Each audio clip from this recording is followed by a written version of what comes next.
Let's see what we have on Bent TV for you tonight. In lip service, we have a letter from a father who is distraught that his coming out gay son has only told his mother. Then in the bear cave, Mark and guests discuss, is the bears a relic of the 80s and does it have a future? Then in Tea Time with PapaLisa, Lisa and her comic mates discuss why are so many performers depressed. Think before you speak. The last time I told you, when you told your mother and your mother told me that you told her the secret, I told you not to tell me. You're watching Lip Service on Bent TV, where we help you sort your problems. Please welcome my regular panellists, Craig, and our special guest stars, Dean and Lisa. Hi, guys. Let's get straight into it now. I've got a letter. I'm going to have to read this letter to you, if I may. I wear these to add gravitas to what I say, not because I can't see otherwise, OK? Of course. You do understand that. I have just found out that my 15-year-old son is gay. He told his mother tearfully a week ago, begging her not to tell me. But she did, as perhaps he knew she would. He said to her that he would tell me soon, but needed to prepare himself. Since then, nothing. I'm really not upset by the news, and I can't say I'm surprised. I'm embarrassed by the practical implications of this, but not, I think, much more than I would have been as the evidence of his involvement with girls started to mount up, or lack thereof, presumably. But I feel terribly hurt that he didn't want to tell me, and I thought we were close and knew how to talk to one another. I don't know whether he is going to get around to talking to me, but if and when he does, I don't want to say the wrong thing. Can you advise? Craig, what do you think? Wow. This is the father. Is that right? Yeah. Yes. Okay, right. David. David. Well, David. David, I think it's a really nice gesture that you're writing to us to advise, for us to advise you on the right thing to say. There is no right or wrong in a way. No. I mean, but there is wrong. empathy. Sometimes. Well, there is wrong, I guess, but empathy and support is really what you need to do for your son. If he's nervous about coming out to you, then maybe that's why. I guess the father needs to set up an environment conducive to coming out. So he might have accidentally, hated some gay character on TV because he hated, the shirt he wore or something totally different to his sexuality. But the son's used that as confirmation bias of oh, my father hates, homosexual people. And so he needs to kind of, in a very subtle way, show his son that he's okay with gay people. So even just pointing out the gay character in a show and being oh yeah, he's my favorite. I like him. But the letter doesn't suggest he's got an issue with the fact that he's gay. It's the fact that he hasn't. He hasn't told him because he's probably scared that because the son probably thinks that the father isn't okay with gay people, and that's why how the father can subtly set an environment conducive to being a gay friendly. Or does the son just think the mother's told him anyway, which is what's happened? Well, anyway, which is what I mean. You know what? Also, he's the adult. He should just sit his son down. But coming out as this really intense thing, and it's really funny. We forget when we come out, when we had to come out of the closet, we forget that it's also about the other side of the coin. It's also about our parents and what it means, because we're going through something that's so huge and so intense, and for us, it feels like this weight's been lifted. But there's all these other emotions that have to come with it. But you never need to take that on. It sounds like, David, you have a great relationship with your son, and you love your son, and you want to be there for him, and you want to help him. And there's nothing wrong with being a father to him and talking to your son. You don't need to say, son, I know you're gay, but you can be the father that you're always going to be, and just talk to him about it. You can talk to him about how he feels, and at the end of the day, it's up to both of you to make the relationship what you want it to be. Don't be upset that your son hasn't told you that he's gay. Instead, embrace him and embrace your relationship and make it something bigger and stronger. Nice. Final word on that one, Phil? Thank you. I think that's really very helpful, I think. We've got one from Omar now. He's in a same-sex relationship, and they're both very busy, both professional jobs, so he tells me the boyfriend wants to schedule sex. Hell yes. Yes. He's not comfortable with the scheduling. Oh, my partner You like and scheduling? I, we're crazy busy. I work nights, they work days because I'm a performer. Scheduling sex is hot. It's part of the negotiation. I love it. It's something to look forward to. And because, as you're busy, it's just easy to sit on the couch and stare at the TV and then accidentally not have What happens sex. if you don't kind of feel in the mood at I'm that the particular complete time? opposite. I don't understand. When I've been in relationships and Okay. they try to schedule the sex, it's never seemed to work. It just, someone always seems to be out of the loop. So I think a way to mix that up is if you're going to have to schedule sex, that's fine. The important thing is to schedule it out of the bedroom. Schedule it in other places. Schedule it in environments that help mix it up instead of the patterns and places that you normally have. So it's a constant adventure for the two of you. So where's the spontaneity? I mean, is that gone completely? A stairwell I don't has like so much. spontaneity. A stairwell I'm a type A, I has hate spontaneity. and a stairwell You also plan. has levels. Yes. Plan. But Omar seems to having his consternation is the fact that the partner wants to schedule. Yes. So Well, that's just saying your partner wants sex, and Yeah. why wouldn't they? Like, I think it's great that a partner's actually talking about it and saying, look, we've got to fit some time in for this, and let's make a roster. And if you need to have that on the fridge, if that's what you need to get things aligned at the moment, then fine. Because when you're in that busy time, it's that thing as well, when someone wants to have sex in bed, and when you're both busy and crazy, bed is the last place. It's just where you want to collapse. Yeah. You know, and that's what, point. if you need a schedule and roster to kind of remember to fit in what's important, then as long as it gets you on the track you need, why wouldn't you do it? yeah, Totally. sure. Okay. What happens when you propose time schedule and you renege on the? But that have you to cancel. can't. And this is, if you have that busy a schedule, you've got to set up an agreement. It's all about the communication. Of course. You've got to talk, and if you guys agree on this time, and I think place is an important thing, you should say place as well, then there is no way around it. Although if you're not in the mood, I guess you can say a yes and. Like, say if you've had a horrible day at work and your mother's sick and you've just got off the phone for him, you can't be like, right, get on it. Okay, but sex can mean many different things. Yeah. We know that. Well, it could be like sex doesn't cuddling need to and- mean exactly. Sex doesn't need to Intimacy of mean some sort. intercourse every single time. It could be, well, it's two guys, so it could be, you know. Yeah. But you don't also want to be like, Oh Yeah, yeah, yeah, no, yeah. there's nothing worse than crying Fair through a enough. blowjob. Nothing worse. Okay. Well, we've got to package this one up together, a quick one, and we've only got a couple of minutes left. But Mandy has, in order to encourage her partner to be tidier at home, she's using sex as a reward. So she puts the washing in, she gets sex if she does the washing no, up. don't she use gets sex as a weapon. My house Is would that never right? be It's- cleaner. Well, I live in a very messy house, but I think sometimes that's because of all the sex. So, I mean, is it right to use sex as a reward? I don't think it is, but then it depends on the relationship dynamics that you've got. If you're in a S&M dom and sub relationship, then No, there no, can they just be- like a tidy house. It's these just a guys. tidy house. Yeah, Well, they just Yeah. want a tidy house. Whatever works. I mean, to get a tidy I've house. I punished guess. slaves by withdrawing sex, but that's been like a hyper performative Yeah. thing. It hasn't been in your vanilla day-to-day relationship. Yeah, that just no. feels I think just sex Mandy should be wants a a clean picture. standalone nice Yeah, that's thing. Give us something else. Like, say, sex is just so emotionally loaded. Like, I will cook you a nice dinner. Yeah. Right. I mean, I true. would withhold something else, but don't Yeah. withhold sex. Like, sex is for the both of you. You're only punishing yourself, and what's the point of that? Good Yeah. point. Huh. Yeah. Well, there we And celebrate both. Like, if we both, clean up, we both give each other pedicures. So, Mandy, we're not awfully keen on that notion, I'm afraid. So, but thanks for sending in your messages. If you have any problems, please do contact us through the Bent TV website. You've been watching Lip Service. Thank you very much, panel. Craig, Dean, Lisa, I'm Simon. We'll see you on Lip Service sometime, someplace, somewhere. Good night.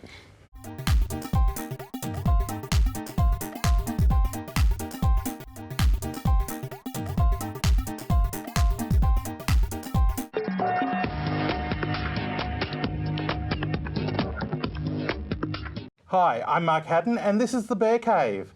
Today I'm joined by Camm, Rob, and Robbie. How you going, guys? Good? Thanks, Mark. That's good. Today I want to pose a question to you all. Is the Bears a relic of the 80s, and does it have a future? Ponder that one. That's a big question. What do you think, Rob? Because you were there very much at the start, so... Well, certainly for Vic Bears, 20 odd years ago. I think the nature of the question, simply by us being here and there still being a thriving club, sort of proves the point that we're not a relic. We've been around 20 years. The club has grown. It's doing a lot more different things in the community and fundraising and working with charities.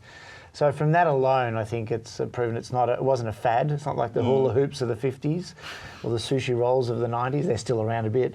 But I think, the bear culture is so strong, not just in Melbourne and Victoria, but in, every city and most countries as well. And when you've got a bunch of passionate people behind it, whether you're on committees or volunteers or love helping out at the events, or just the passion of our members wanting to come together and say, when's the next luncheon or whatever, that hasn't ebbed at all, over the years. So I think it certainly wasn't something that just sort of blossomed in, many, many years ago. I think it's definitely here to stay. Yeah, Robbie, you're a bit newer to the bear community.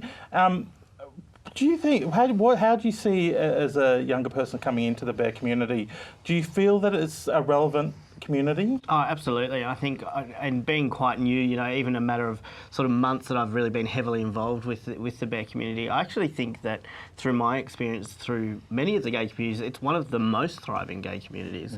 It's one of the most accepting and welcoming gay communities that I've been a part of in my history as a gay man, and it serves a larger purpose through Vic Bears and through a lot of their through a lot of their events and everything. It really opens doors for people to meet people and feel like they're a part of something, you know, a community more so than others. Camm, you were recently part, and you're a runner-up in Mr. Vic Bears this year. How do you feel? Now, you obviously came into bears in a big way. How do you feel about bears going forward? Do you see your future in bears, or? There's definitely a future. I wouldn't say there's not a future. There's definitely been a history. There's always a history, a present and a future with everything. However long that future may be is the next question, obviously, but that's where myself and Robbie, being in sort of the similar generation, we're the next. We are the people who are going to take this community forward. We're going to be the ones who are going to take Vic Bears forward into the next 20, 30, 40 years. We have to get the younger people into our community now. That's going to then help us continue this generation on and on and on.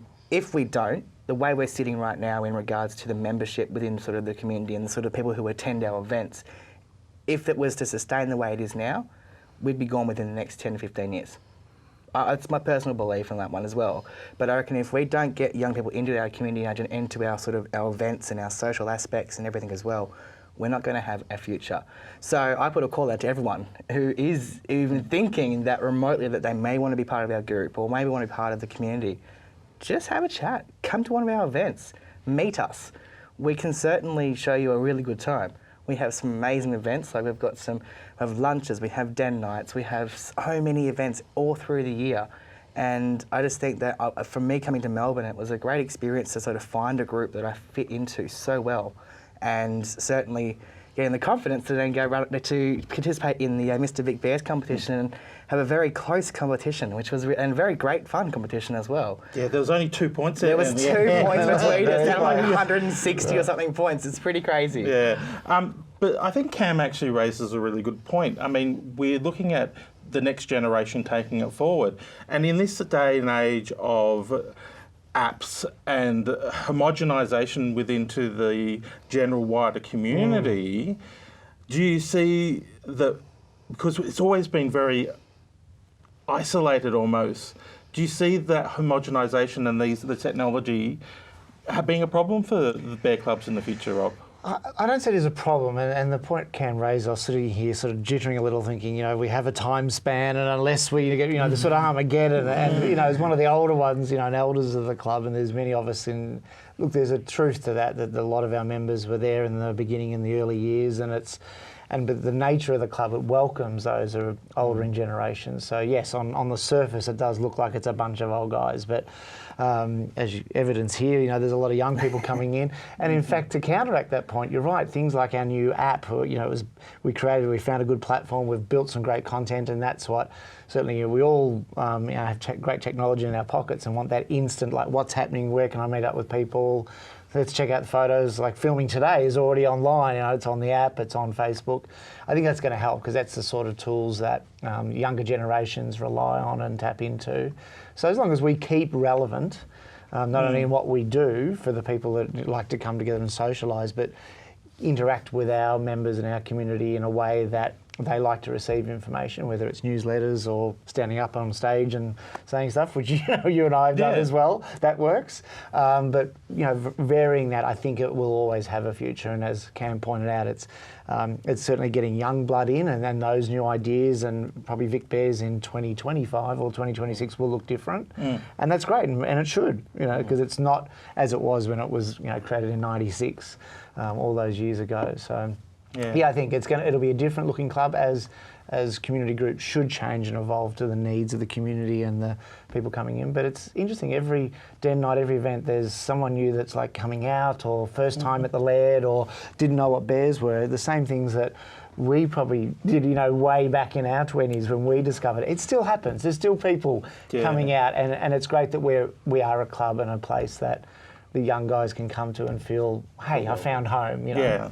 And Robbie, I want to talk to that point as well, but do you find Bears now is a centralised place for your social activity, or do you have a varied social activity where you may go to other groups for activity as well as Bears? No, I found when I entered the bear community that it felt like that was home, that's where I should have been years ago, and almost exclusively those venues that are bear friendly and those events that are organised by bears are pretty much more or less what we do in our social life now. That's where my friendship groups are, that's where my roots are, and that's been a very quick turnaround.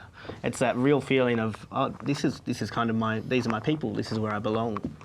I think that's about the same story for you, Camm, isn't it? Very much so, yeah. Moving to Melbourne, I said from regionally New South Wales, and I said it's just coming into here, it's great to sort of have found a family. Because my family is 15 hours away, so it's sort of like, this is my new family now, and it's so good. That's great. Well, I think we've all found family. My family today has been Robbie, Rob and Camm. This is Mark Hadden, and this has been The Bear Cave. We'll catch you next time on Bent TV. Thank you for staying with Bent TV. Please visit our website, Twitter, YouTube channel and Facebook to find the different ways you can support Bent TV, provide feedback and become involved in supporting Bent TV. Back after this break.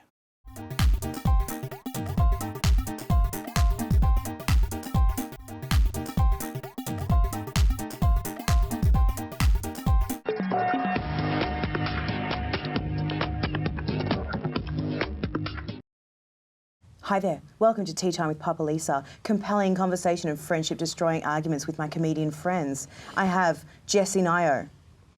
Oh, g'day. I'm a friend of the family. Matt Fennell. Are we doing this? Is Daisy this a Berry. Hi. When it's not a thing, we're not doing it. Stop it. I'm going to vomit. Jessie, business or pleasure? Business or pleasure? A pleasure. Okay, do you have a type? A type? Of human? Oh, yeah, like grumpy, misanthropic, introvert with skinny and tall. Actually, yeah, that is your type. Yeah, that is my type. She's nailed it. That's literally anyone you ever date. Yeah. Right. Wow. Overeducated, elitist, asshole, hot. Right, yeah, they sound Yeah. awesome. Oh, yeah. Rub them over the body. Can't wait to do Get out that. the drip tray. Yeah. Daisy. Yes, I love hipsters. Everyone Yes. hates. I think I love they're the hipsters. best. Love They're them. so hot. Thank you. Love them. So often I'm at a gig and every comedy concert is like, hipsters are the worst. And I'm like, but they're so attractive. And they know where all the good stuff is. And they're Yes. available because there's many more of them at the gigs now. Exactly. They're everywhere. Plus, I live in Collingwood. I'm surrounded by my type. It's amazing. Good. Matt, do you have a type? I have a Ranger fixation Oh, yeah. in a very meaningful way. But they have to be over 6 foot. So because I'm quite tall, they have to be 6 footers at the minimum and ginger. So it's kind of specific. That's hard. It's not There's a not common... plenty of fish in the sea for you there, is No, there? there's not. No. But they make up for it when I get them, of course. Of course. Make the most. Yeah. Gorgeous. You know, and I have a theory too about... This is theory time with Mama Matt. Yep. I've got a theory that ginger guys who do gymnastics end up with larger penises because they delay puberty and therefore they grow into themselves later in life. But how does that work? I'm for pretty the sure larger no, part? that's how science works. It must be, right? Sorry. Must Yeah. be. Okay. No, Daisy, it is. That sounds scientific. If it sounds checks true, out. it must be true. Yeah. I think. Yeah, but I mean, think I've if had anyone... a lot of, you know, picking in the strawberry field, and it's certainly been my experience. I think if anyone is a of which- penis expert here, It's definitely It's definitely like the lesbian. me. The queen of the cocks. I know Did you everything know about the cocks. Yeah. But lemons, right, have way more sugar than terracotta. Stop it. Yeah, facts. Facts, kids. Check your facts. I really like that fact. Yeah. Mind blown. Yeah. All right, let's get serious because we do business and pleasure on Tea Time with PapaLisa. You're welcome. Something I've been thinking about a lot and tend to periodically is why are so many comedians depressed or so many performers? Yeah. It's a huge thing. Because, I mean, a lot of people on our panel today suffer from a degree of mental illness of some kind. We're performers. We pretty much have to. Why do I get to say stuff like that and for it to be painfully true? It is painfully true. I think my theory is that as comedians, we overthink life. Like, we think a lot about it. And life isn't the most uplifting stuff to think about. So then we get depressed. So this is why I'd love to be an actor. Just tell me what to say and how. Okay, I'm a meat puppet. Well, I was an actor, but I was still depressed. Yeah, I did. You're thinking about the human condition and you're being another person and what it's like to be a person. And it's still when you're depressing. dwelling in that space every single day, whether it's comedy or acting, because we're in the same boat. Like, I trained as an actor, and you learn about being able to separate one from the other, but they're And I the guess same having thing. the feelings, you've always got your feelings right here, ready to just pop out. And the stakes are always heightened. So when you're going back into normal life, it becomes a little bit kind of challenging, and it feels weird to be jumping back and forth, and sometimes the equilibrium doesn't always meet. And it is that thing of whenever you're in the arts, you're basically asking for people to say yes, you're good, or no, you're not. And you don't have that in any other way in life. Like, you can be shit at your job, but you still get paid. It's hard to get fired unless you're really shit. Yes. In the arts, you just get this direct feedback of, yeah, no, we like you, or no, we don't. And that's all, you gave your best and it wasn't good enough. And it's all ones and tens too. Like, you could have like job, like day at the office. Like, how was your day? Fine. In the arts, it's ones and tens. You know, everyone either loved you or hated you. It's like, how was your day? Standing ovation. How was your day? I got a chair thrown at me. Lynch mob, And if it's higher stakes in terms of like the money component too, because if you have a crappy gig, someone might not book you again, and forever. You're losing income. And the word spreads. So well, that's all we've got time for. So thank you for watching. No, Lisa, you said I could do my show and tell. I really don't want to. I'm going to do it. Do the show and tell. I want the show and tell. Okay, we have a new segment tonight. We've got show and tell with Nio. Okay, so I've got my lady bag. It's a bag for ladies, and so I've got a lot of I've got all these. I've got this leg and also a hand. I've got a lot of. I'm sorry. I've got my little bag. I want to like it, but that is just gross. It's a Ziploc bag. I'm out. It's got wheat bag, one wheat bag, and a nut because you're never too old for a treat. And my book. It's Ride a Cock Horse, Knee Jogging Rhymes, Padding Songs, and Lullabies. I don't know what a padding song is, but shall we find out, guys? Okay, well, this has been Tea Time with Papa-Skye. I'll close you guys with here's a poem. Dance, little baby, dance, up high. Never mind, baby, mother is nigh. Crow and caper, caper and crow, there, little baby, there you go.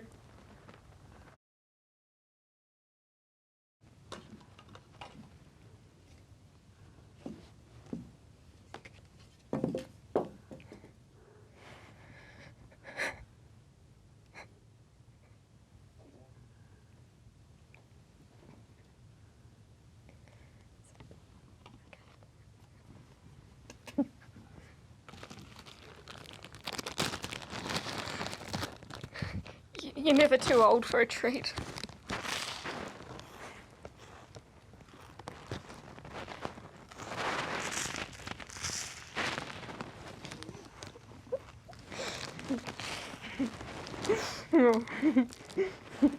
Never too old for a treat.